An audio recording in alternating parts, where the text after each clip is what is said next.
So this is a team, ज्या टीममुळे आपल्याला ही इतकी सुंदर मूवी आता पाहायला मिळणार आहे. आणि मला असं वाटतं की या मूवीचे जे प्रेझेंटर आहेत त्यांनी सुरुवात करावी. हिंदीमध्ये इतक्या जबरदस्त मूवीज केल्यानंतर ही पहिली मराठी मूवी, आणि कुठला तो दगड लागला आणि वाटलं की यार ये मूवी बनानी है, जरा प्लीज बताइए. पहिलं तर आम्हाला मराठी सिनेमासाठी काय करायचंच होताच, आणि त्यावेळी चंद्रकांतजीशी आमची बोलणं झाली आणि त्याने स्क्रिप्ट आम्हाला दाखवलं, आणि हे स्क्रिप्ट ऐकूनच आम्हाला कळलं की हेच आपलं फर्स्ट मराठी मूवी असेल. तर I think you should speak something about your experience, how you got the script to us and how it was. नमस्कार. सगळ्यात पहिल्यांदा तुम्ही इकडे आलात त्याबद्दल माझ्याकडून तुम्हाला थँक्स. फिल्मबद्दल बोलायचं झालं तर जसं हिने सांगितल्याप्रमाणे मी बऱ्याच फिल्मला असोसिएट डिरेक्टर म्हणून काम केलं. असोसिएट डिरेक्टर म्हणून काम करताना डिरेक्टर होण्याची इच्छा होती म्हणूनच असोसिएट डिरेक्टर म्हणून काम करत होतो. डिरेक्टर होण्याची एक प्रोसेस असते, तुम्हाला सगळ्यांना माहिती आहे की एक स्क्रिप्ट बनवावं लागतं, त्याच्यानंतर 4 ठिकाणी फिरावं लागतं ती स्क्रिप्ट घेऊन, प्रोड्युसर शोधावे लागतात. पण माझ्या कामामुळे किंवा माझ्या नशिबामुळे ही फिल्म माझ्याकडे चालून आली. आमचे प्रोड्युसर्स सुरेश सावंत, अमोल काळे यांच्याकडे एक स्क्रिप्ट होतं. त्यांनी मला ऐकवलं की ही स्क्रिप्ट आपल्याला करायची आहे, आणि यात सगळ्यात मोठा हात असलेली व्यक्ती म्हणजे अंकुशदादा. अंकुशदादाबरोबर मी एक फिल्म केली होती झकास म्हणून, असोसिएट डिरेक्टर म्हणून त्याला. आणि ॲज अ ॲक्टर तो करत असताना दुनियादारी, रिंगा रिंगा ह्या 2 फिल्म केल्याच होत्या. तर त्याला माझ्यावर विश्वास होता आणि तो विश्वास सार्थ ठरवण्याची वेळ आली होती, म्हणून त्याने माझं नाव या 2 प्रोड्युसर्सना ऐकवलं आणि ते माझ्याकडे आले आणि त्या प्रोसेसला सुरुवात झाली. आता पहिलीच फिल्म ॲज अ डिरेक्टर, आणि तीही एवढ्या मोठ्या बॅनरची, म्हणजे संगीत आहेर, क्रिश आहेर, अमोल काळे, साई पूजा फिल्म्स, सुरेश सावंत, आणि त्यात अंकुश चौधरीसारखा एवढा मोठा स्टार. म्हणजे फर्स्ट डे ऑनेस्टली मी बाप्पाची पूजा करत होतो आणि तिकडे अचानक क्लॅप ठेवला गेला दगडी जायचा, आणि त्याच्यावर नाव होतं दिग्दर्शक चंद्रकांत कणसे. त्यावेळेस माझ्या मनात धस झालं होतं की यार आपल्याला आता पुढे खूप खूप खूप काम करायचं आहे आणि खूप चांगली फिल्म बनवायची आहे. त्याच्या आधी मी खूप रिसर्च केला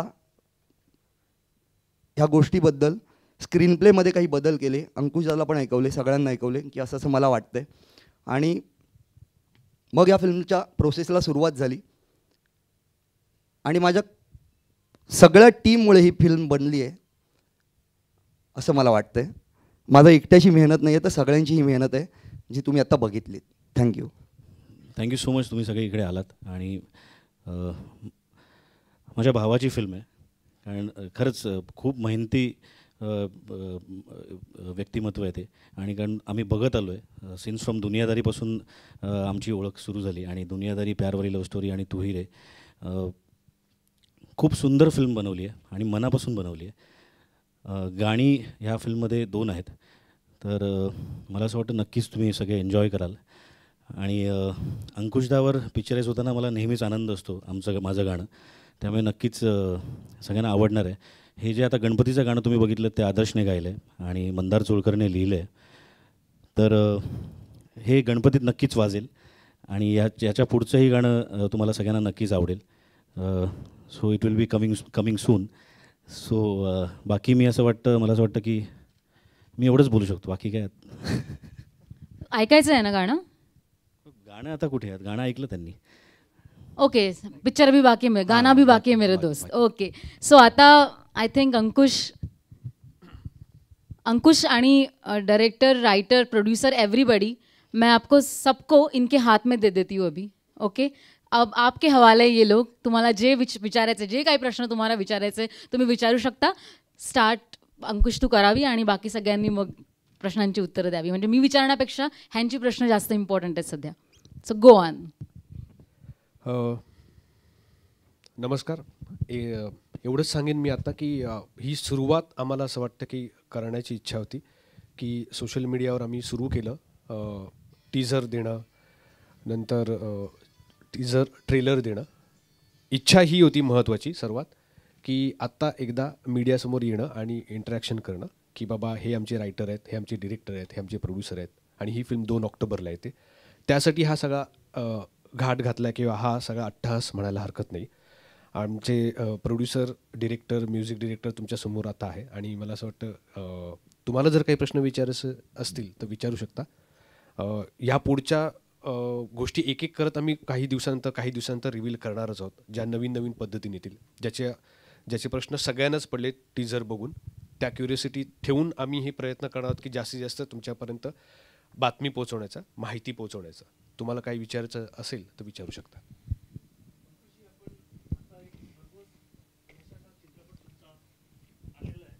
तर या चित्रपटातून आपली किती अपेक्षा आहे आणि हा चित्रपट त्या चित्रपटापेक्षा वेगळ्या पद्धतीतला आहे, तर तुम्ही किती तयारी केली या चित्रपटासाठी?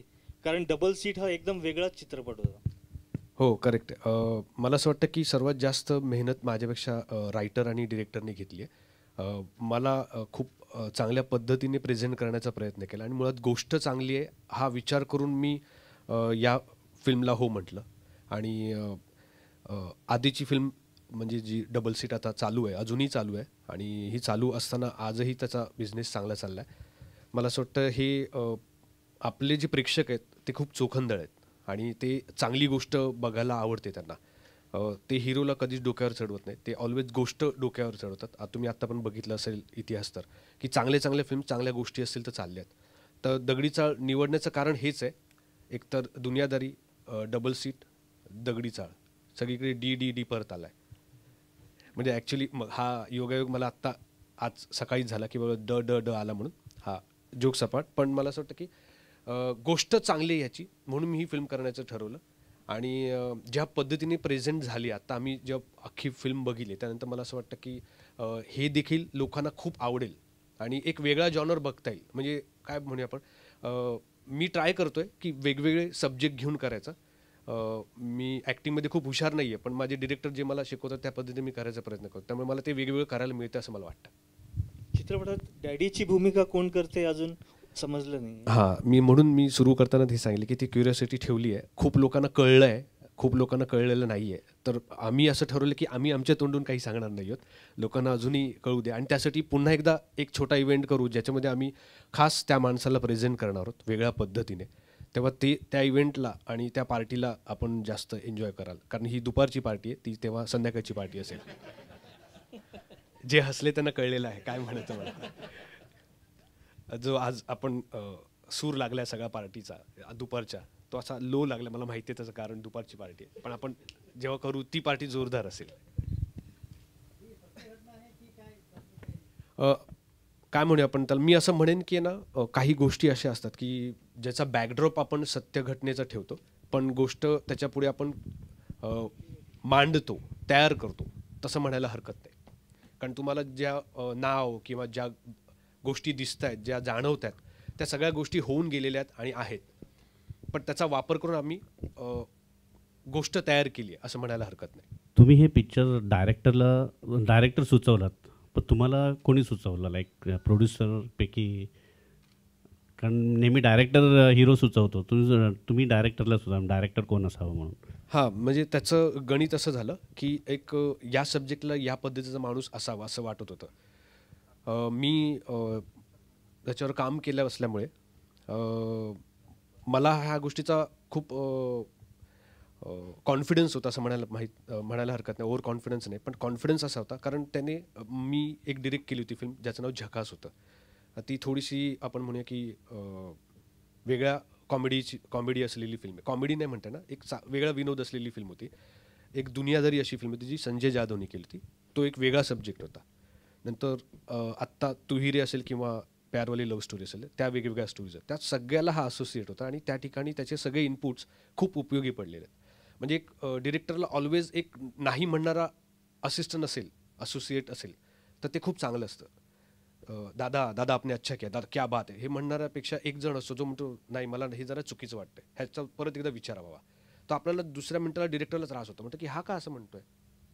मग आपण विचार करायला लागतो, जर हा म्हणतोय तर बरेच जण म्हणतील, मग ते तेव्हाच आपण बदलतो. तर अशा बऱ्याच गोष्टी त्याच्याकडे येत गेल्या आणि व्हिज्युअली मला असं वाटतं की आत्ता जे डिरेक्टर्स आहेत त्यांच्याबरोबर उभा राहील असा हा डिरेक्टर आहे.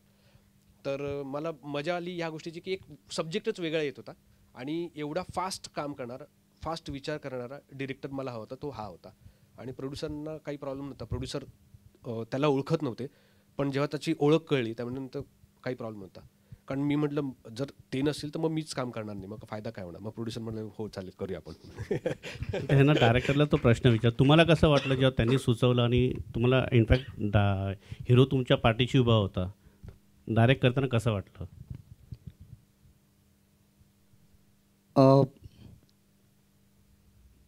बेसिकली मी मगाशी म्हणालो की डिरेक्टर होण्यासाठी खूप स्ट्रगल करावं लागतं.